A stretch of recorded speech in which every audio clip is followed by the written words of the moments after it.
bien, écoutez, bonjour, je m'appelle Aline Néron, je vais avoir 64 ans bientôt et je pars à la retraite au 1er septembre.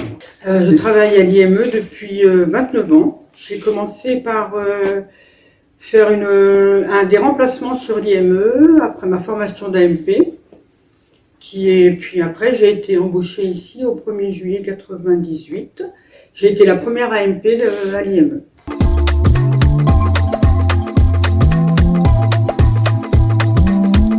Aide médico-psychologique. Alors, AMP, normalement, c'est le bien-être de l'autre.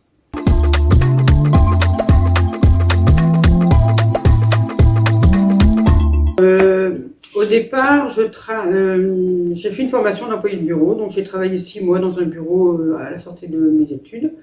Et puis après, j'ai eu une période de chômage. Après, j'ai travaillé en usine pendant 5-6 ans.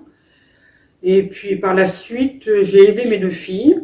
Et à l'entrée en 6e de ma 2e fille, je me suis dit, pas en 6e, pardon, en CP, je me suis dit, bon, je voudrais retravailler. Et le fait d'avoir des enfants, je voulais travailler dans ce milieu-là, avec les enfants, en rapport avec les enfants. Et puis j'ai fait une petite formation de retour à l'emploi.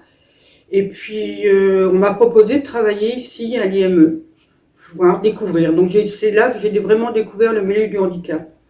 Et tout de suite, je me suis sentie à l'aise, bien avec les jeunes, avec la population. Voilà, et puis ça fait 29 ans que je suis toujours restée à l'IME.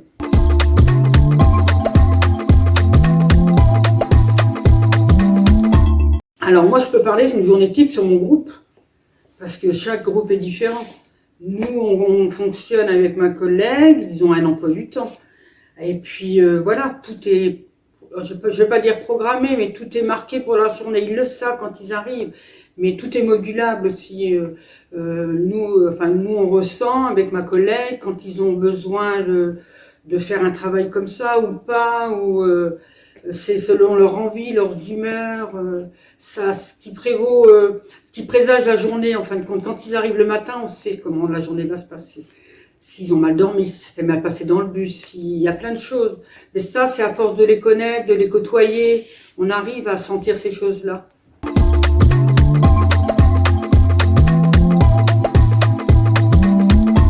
Alors moi, c'est le matin quand ils arrivent. Parce qu'ils ont toujours des petites choses à raconter, ce soit dans le bus, dans leur famille. Et puis nous, on prend ce temps-là de boire un café, ou une petite compote, ou un fruit. Donc là, c'est vraiment le temps où ils se posent, ils nous donnent leur cahier de liaison. Donc là, on voit déjà s'il y a des choses qui sont passées. Et là, on peut renchérir. Donc là, on a ce temps de discussion qui est très important. Et après, on voit leurs humeurs. C'est là qu'on voit s'ils ont passé une bonne nuit, ou si à la maison ça s'est mal passé, ou dans le bus. Et là, on peut on varie, on peut négocier sur le travail. C'est ça le déroulement de la journée. C'est selon l'humeur du matin, on arrive à savoir si la journée va bien se passer. C'est la température, en fin de compte.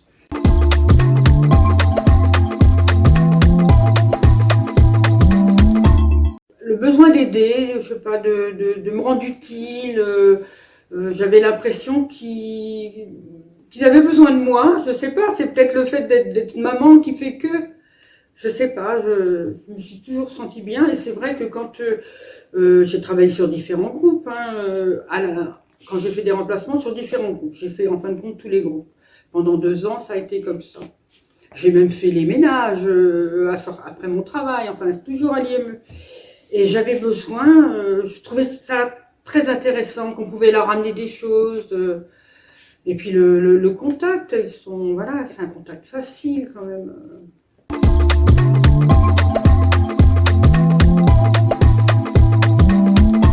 Alors la patience, la confiance aussi, la confiance en l'autre, en ses collègues, aux jeunes. Quand on leur dit quelque chose, on espère toujours que ça porte ses fruits. La créativité, parce que sur un groupe comme je suis là, ils ont besoin qu'on leur amène des choses. Il y a des choses que, par exemple, c'est un intérêt pour moi, c'est de marquer les choses de l'année. C'est-à-dire que Noël, c'est important, donc on fait des créations par rapport à Noël, la fête des mères, toutes les choses comme ça, pour eux, c'est important. Et pour moi, c'est important aussi. C'est qu'ils ramènent quelque chose chez eux qu'ils ont fait eux-mêmes. Même si c'est pas un travail, même si c'est pas... Voilà, je trouve que c'est important qu'ils créent aussi eux-mêmes. Le travail en équipe, ça c'est très important. Le respect de l'autre. Et surtout, moi, c'est d'être toujours, enfin, pour moi, personnellement, attentif à l'autre.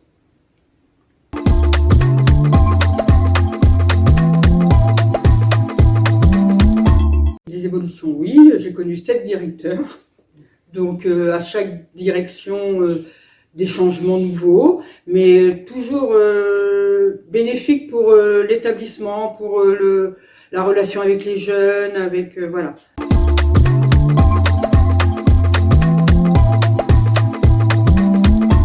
Alors, le projet que j'ai mis en place, alors il y a quelques années, il y a peut-être maintenant une quinzaine d'années, c'est faire le repas des jeunes majeurs. C'est-à-dire que les jeunes à 18 ans sont majeurs. Et moi, je voulais que les jeunes se rendent compte l'impact que ça avait d'être majeur.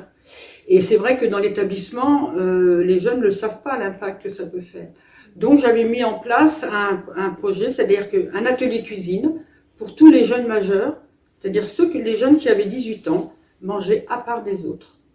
Donc, ils se retrouvent à partir de 18 ans, donc ça va de 18 ans à 23 ans. Là, c'est la table des majeurs.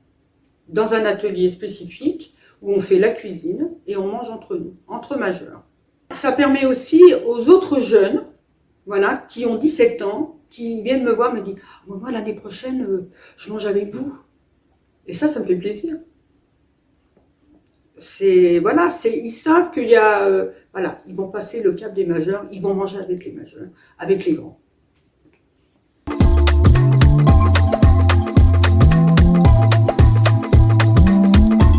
J'ai 4 petits-enfants. Voilà, je pense que le projet, je crois qu'on a tout dit avec ça, 4 petits-enfants, je pense que voilà, m'occuper d'eux. Mais d'avoir toujours cette idée, ce travail que j'ai fait pendant toutes ces années, je ne l'oublierai jamais.